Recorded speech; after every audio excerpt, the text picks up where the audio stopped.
For Donald Trump's presidential campaign, running mate J.D. Vance is proving to be a bigger liability by the day. The New Republic headline, Trump's J.D. Vance pick just got even worse.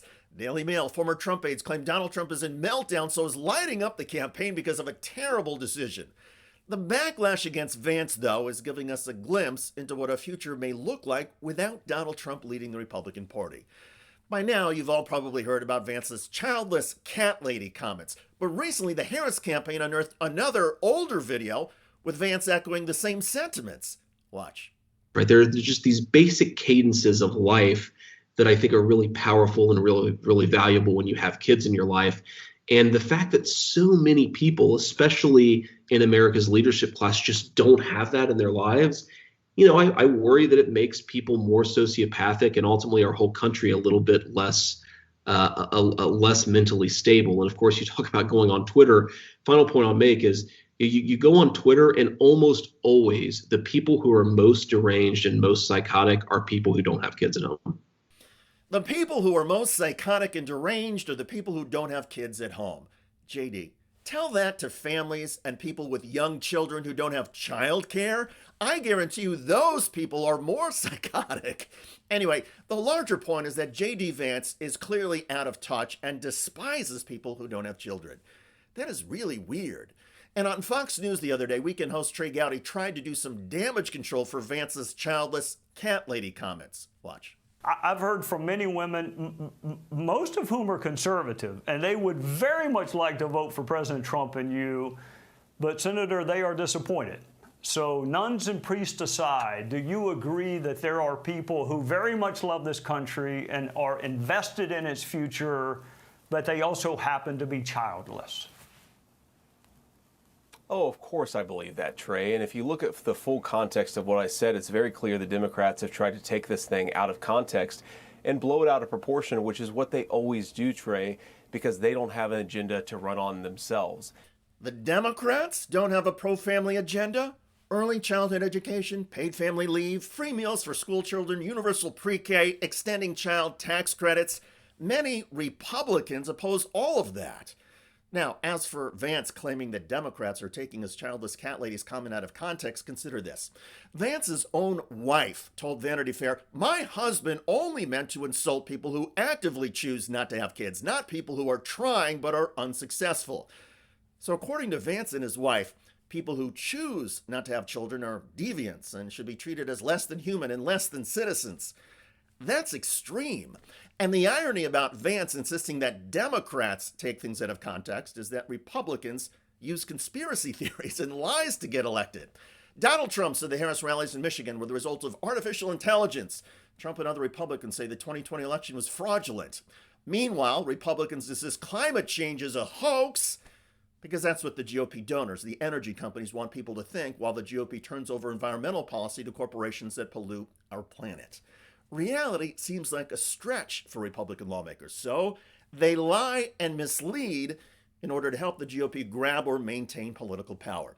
And J.D. Vance is right there in the middle of it with his wackadoodle claims that people without children are more deranged and psychotic.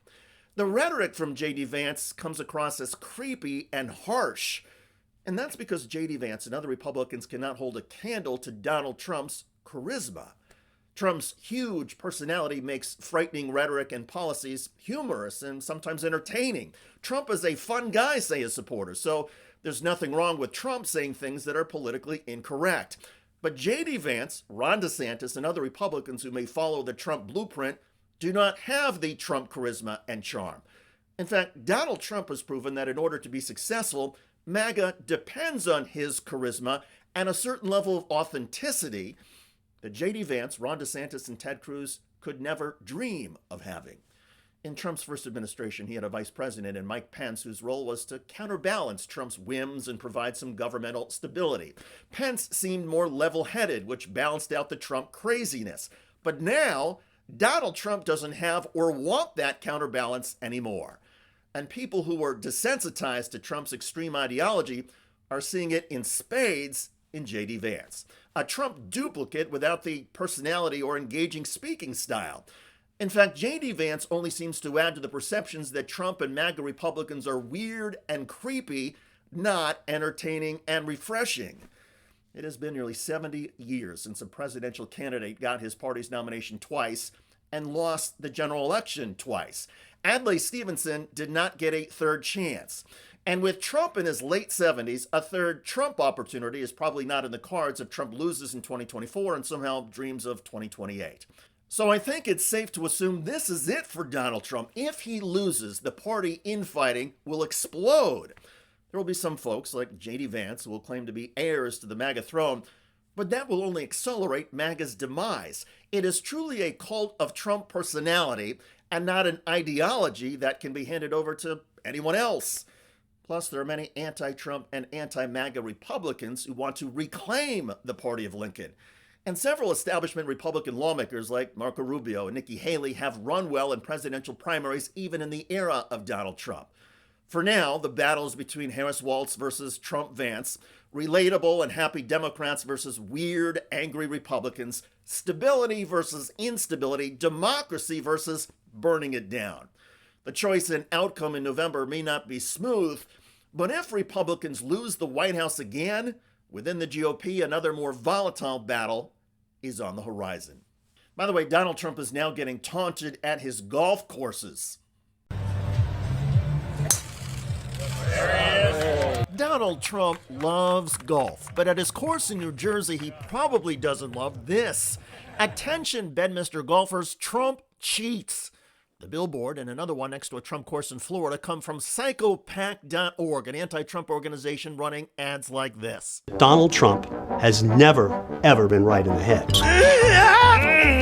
And then they announced there was no buys, no. The billboards, clearly intended to annoy Trump, are based on assertions in the book Commander-in-Chief by award-winning sports writer Rick Riley. He cheats crazy. He cheats whether you're watching or not. He cheats whether you like it or not. He tried to cheat Tiger Woods in a match. Check out that video at the link below. I'm David Shuster. Thanks for joining us.